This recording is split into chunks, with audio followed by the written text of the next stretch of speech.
So outreach to get booked. So we talk about preparing your pitch, but let's talk more about the actual outreach process itself once we found the show host. So let me just kind of get into the nitty gritty of it. So in the email, as Casey mentioned, so how do you customize it? Well, what has a podcast been up to lately? What's going on in their market? What their audience have been talking about? And what in the news is new about their topic. So these are all hints at how you can create customization. And again, do it yourself, the first several times, understand how you search for this and what information to pull. And then you can really start to teach a VA how to do it for you. Again, there's nothing as good as doing it yourself. And there's nothing as boring, mundane, and horrible as doing it yourself too. So there is a fine line between the perfect pitch and a more productive way of doing this. Customize your expertise for that audience, customize your incentive to that podcast audience, and customize your email pitch, okay? So you may have a very standardized format, but if you are attempting to get on maybe higher caliber shows, it's worth spending a little bit more time to do those ones yourself, because you may really want to change the language, the tone, the feel of your outreach to match that particular show host.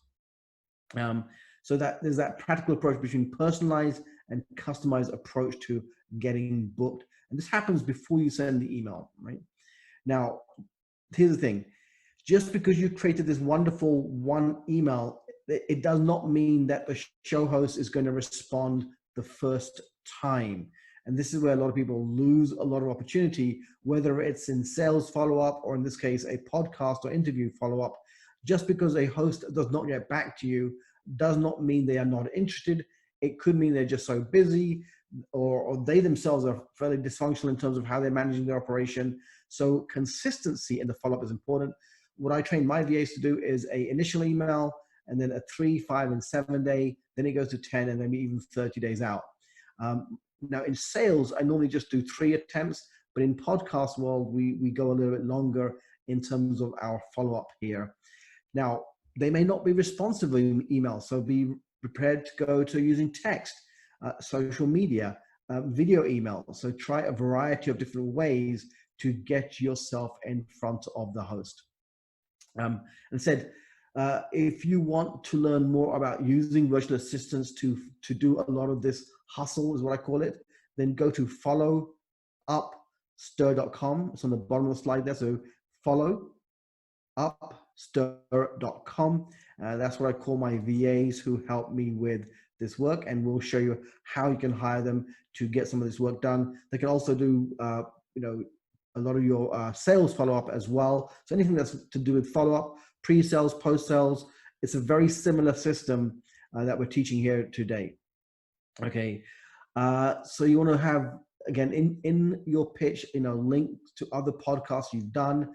What I even recommend is maybe once you've done several, taking snippets or sound bites and putting some, in the speaking world, we call it a sizzle reel, but a podcast reel. So taking like little sound bites of you being interviewed by different hosts, sometimes the fun elements, the dramatic elements, and creating like almost a podcast reel.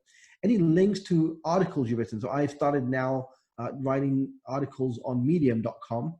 It's a great place to write professional. Again, a lot of people will try and outsource this work, but this is the one thing I don't really outsource.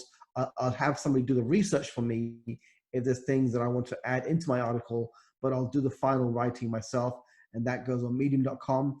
And it's a kind of a credibility site as well. And then social proof in terms of testimonials. So we are showing the host that you are a credible guest for their show. Now, when you get booked, you want to follow up, make sure that, of course, make sure it's in your calendar, but just make sure that the host, that everything you need from the host you've acquired in terms of their show format, the show information.